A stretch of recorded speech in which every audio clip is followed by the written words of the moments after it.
welcome to Canadian Justice. I'm Christine Van Gyn, and today we're discussing parole, statutory release, and dangerous offenders. The issue has come to the forefront of public attention after the high-profile case of Myles Sanderson. Mr. Sanderson went on a stabbing rampage in rural Saskatchewan that left 11 people dead and around 19 people injured. 7 months before that mass killing, a parole official had ruled that Sanderson did not pose a danger to society despite his 59 criminal convictions. He was released into the community on statutory release. The Parole Board of Canada and Correctional Services Canada have launched an investigation into the decisions that led to his release. Here today to discuss the topic are two experts. Ari Goldkind is a criminal defense lawyer, and Howard Sapers is a former correctional investigator of Canada. Thank you both so much for joining me today. Ari, I just want to start at the high level. We're going to be talking about Mr. Sanderson as an example, his case as an example, but we're going to be talking about this as a system level as well. But in the Sanderson case, is there anything you want to add to what happened from my description at the beginning there? No, I think your description sort of sets it out, but a lot of Canadians are being told this is a unicorn. This is an outlier. There's a cliche in my business that bad facts make bad law, and that people shouldn't worry too much about this, that everything is hunky-dory and there's nothing to see here. The Sanderson situation is a disgrace on multiple levels. The only time you can say it's not a disgrace is if you don't care that 30 people were butchered, 11 people killed, 19 people stabbed. By the way, in his own community, when it was well known to everybody with half an iota of sense that he was a ticking time bomb. So while this is not a fully parole board or correctional services problem, we'll get into what statutory release means and what options they had available to him. There's a real systemic failing here with, in my view, the Crown's office to not seek a dangerous offender designation. We'll talk about throughout the show. But this is not something that Canadians should listen to sort of experts when they say, oh, everything is working just great, don't worry about this. Not if you're a family member or a loved one of those 30 people that were left to be sitting ducks at the hands of a man who was given his 60th, I emphasize, 60th chance to not be violent again. So, Howard, I want to let you respond to any of that, although I know you'd prefer to talk about it at a system level as opposed to the Sanderson case specifically, because there's still a lot we don't know about that case. But one of the things, Howard, I want to emphasize is that Mr. Sanderson was given something called statutory release. So can you explain what that is and how that fits into what happened in this case? Certainly, Christine, and I'm happy that Mr. Goldkind started his response with mentioning the devastation of this particular incident, tragedy for the families, for that community, for everybody involved, and my heart goes out to those who are grieving. It is a fact that when things go wrong in the administration of justice, or the administration of somebody's sentence, they can go horribly wrong, and this is an example of that. And it doesn't really matter whether they're rare or not. If they happen once, it's something we've got to address and take very seriously. And your question about statutory release is also a good place to start, because there's a lot of misunderstanding, I think, in the public about how people get out of prison. So obviously, they get out of prison at the warrant expiry. But we know through years and years and years of evidence around the world that that's the worst way for most people to get out of prison, because just going out cold turkey can be dangerous in itself. So we have a system of conditional release, and the strategy is to allow people to be supervised under conditions while they are released in the community until their warrant expires or until the end of their sentence. So statutory release is actually the least desirable form of that kind of conditional release. The first is day parole. And day parole is for people to sort of test their wings going out in the community. Typically, they live in a halfway house. They have conditions about residency and sobriety and other things. And we have a pretty good track record with day parole. The vast majority of day parole periods are successfully completed without a new offense or any breach or anything else. The next level would be full parole, where perhaps you no longer have to go to a halfway house, but you're allowed to live in your own home, maintain your job, live with your family, but you still have conditions. You're still reporting to a parole officer with conditions around things like geographic restrictions and the kinds of relationships you must report and those kinds of issues. Again, we have a pretty good track record And these kind of releases have been going up for the last decade. Since about 2010, they've been increasing in their frequency, but with no decrease in the reliability. Howard, the last Howard, was we've statutory. got to go to break, but we'll be right back.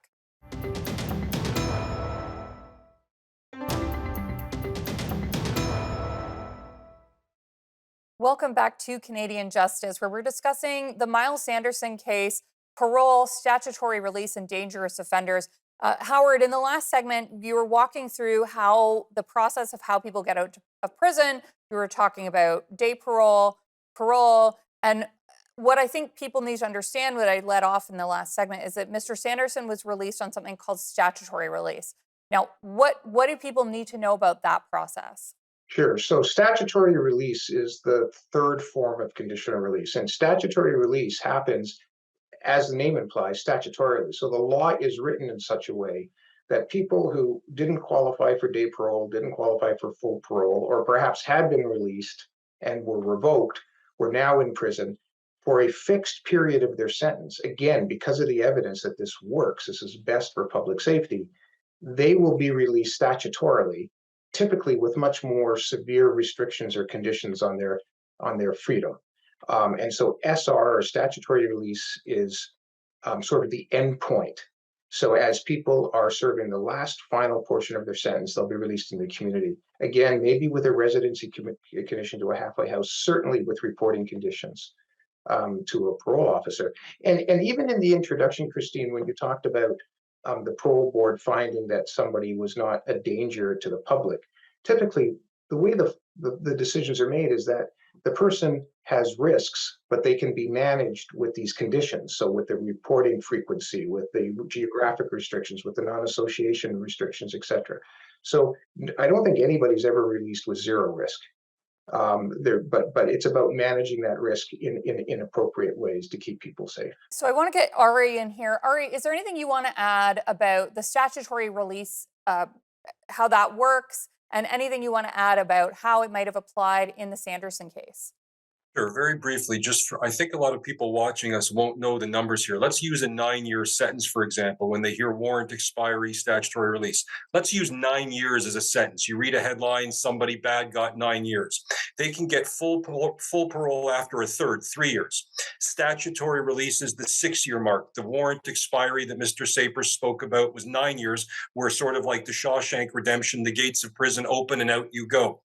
When you get to statutory release, there's this mindset in the correction services that most people are going to get out, even if the evidence shows that they are a ticking time bomb. You almost have to look Paul Bernardo-like to be held until warrant expiry. But there are mechanisms that prosecutors and police forces can bring, even when somebody gets towards the end of their sentences. That's not done. And remember, and I'll end my answer here, he was in the wind, Myles Sanderson. So let's remember that he was in the wind, AWOL, unlawfully at large, so to speak. And the police force, in an outspoken way, said, we didn't know where he was, and we weren't looking for him. And there are hundreds, if not thousands, of people in each province like that. If that doesn't set up a public safety problem, I don't know what does. Yeah, not super reassuring to hear that.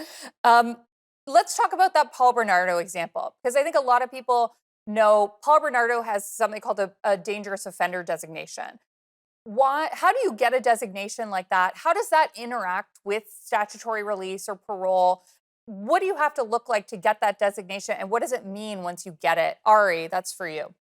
Sure. So this is a really important part of the Sanderson story, and it's not talked about enough, because Howard and I think, would agree that all fingers can't be pointed at the parole board or correctional services here. There's a problem in the prosecutorial office with regards to Mr. Sanderson, and nobody's calling it out.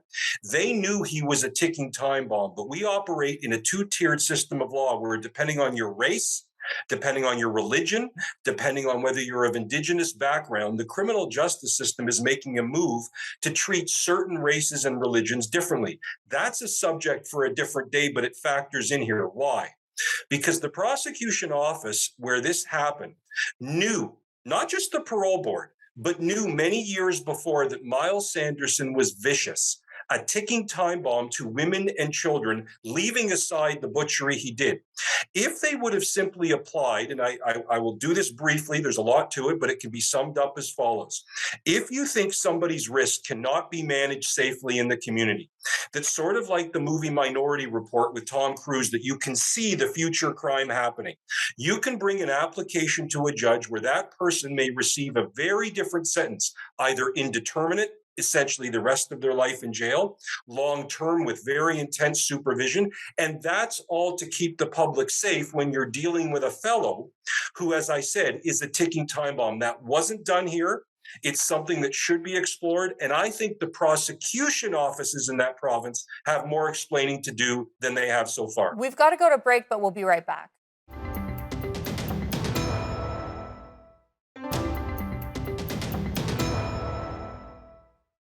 Welcome back to Canadian Justice, where we're discussing parole, statutory release, and dangerous offenders, sort of in the context of the Myles Sanderson case, that Saskatchewan stabbing case. Howard, in the last segment, we were talking about dangerous offenders, how someone gets designated a dangerous offender. Now, in this case, Myles Sanderson had 59 previous convictions, seemed to be, there were a lot of reports that it was well known that he was a danger to the community, at least from media reports. Stepping aside from the Sanderson case itself, how difficult is it to get someone legally designated as a dangerous offender? How common is it for someone to get that designation? And when do you think it should apply? Well, I mean, the easy answer, and I don't mean to be simplistic, the easy answer is that it should apply when it's necessary. But I start there because there's lots of jurisprudence around this. There's lots of legal guidance. So from the Supreme Court and also in the Charter of Rights and Freedoms and other places. So before we take away somebody's liberty for an indefinite period of time, we have to be very certain that it's necessary, right? So there's all these legal principles that come into play. The Supreme Court, for example, has given specific guidance around the passing of sentences for Indigenous accused in decisions like the Gladue decision, the Appeal decision. And so all of that has to be factored in when a prosecutor is making a decision. Now, the prosecutor can apply for dangerous offender status. There's a different kind of a hearing process that goes on. Certain evidence has to be produced to show that the person is an unmanageable risk without this designation. And when that's necessary, it's necessary. And I think that it's important that be at a very high bar. We don't want a system where people's freedom can be taken away. And Howard, do you have a sense of how often people receive that designation? How common it is? I don't have current numbers. I can tell you it's not an insignificant number. I don't have current numbers this year. I'm not sure if Mr. Goldkind does. I didn't check that before we got together for this conversation.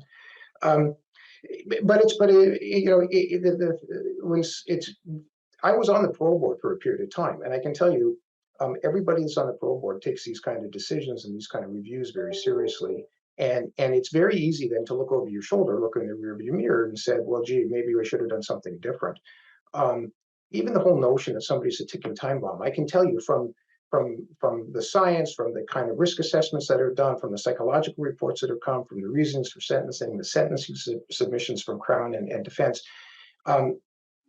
You get various views on whether somebody's a ticking time bomb or not. And as a parole board member, you have to somehow sift through all that evidence and come to an independent conclusion, respecting the law.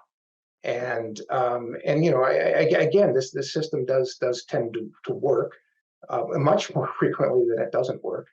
But it's very true. There's usually, when something goes wrong, like in a case like this, it's not simply because one person dropped the ball or made a bad decision. There's usually 100 different intervention points that should have been done differently, 100 different questions that should have been asked.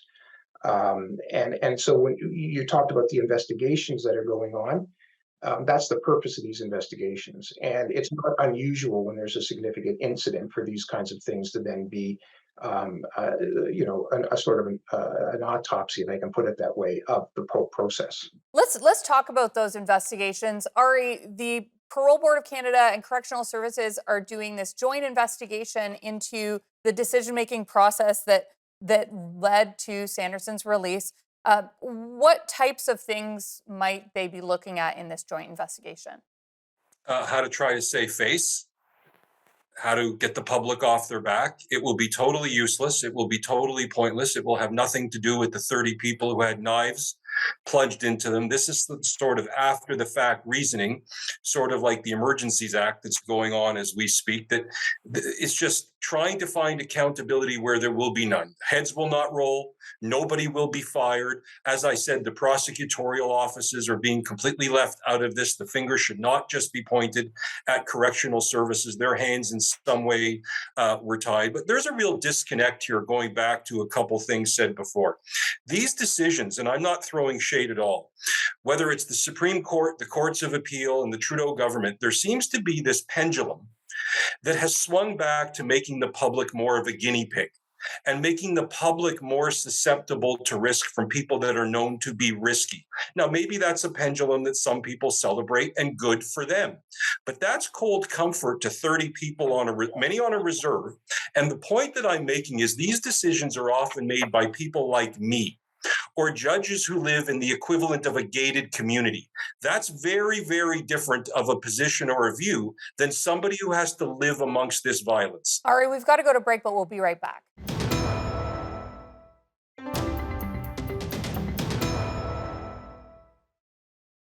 Welcome back to Canadian Justice, where we're discussing parole, statutory release, and dangerous offenders in the context of the Myles Sanderson case from Saskatchewan.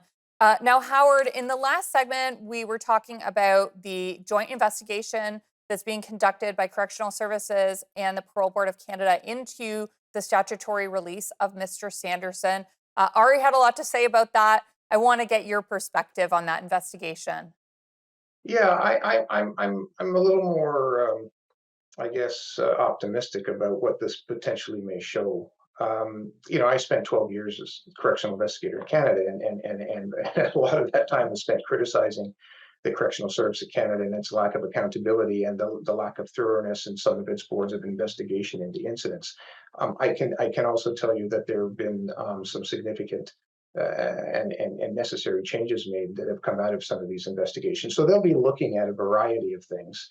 The decision making, the policy levels of compliance, whether the right levels of authority were, all the sort of bureaucratic stuff.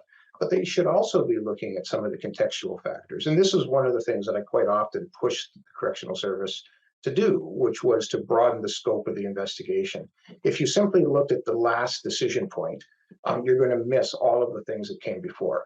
And sometimes these investigations are so narrow that they only look at the last decision point. So perhaps the last decision where somebody's parole suspension was canceled and they were re-released in the community. There's probably 100 things you should have looked at before that point.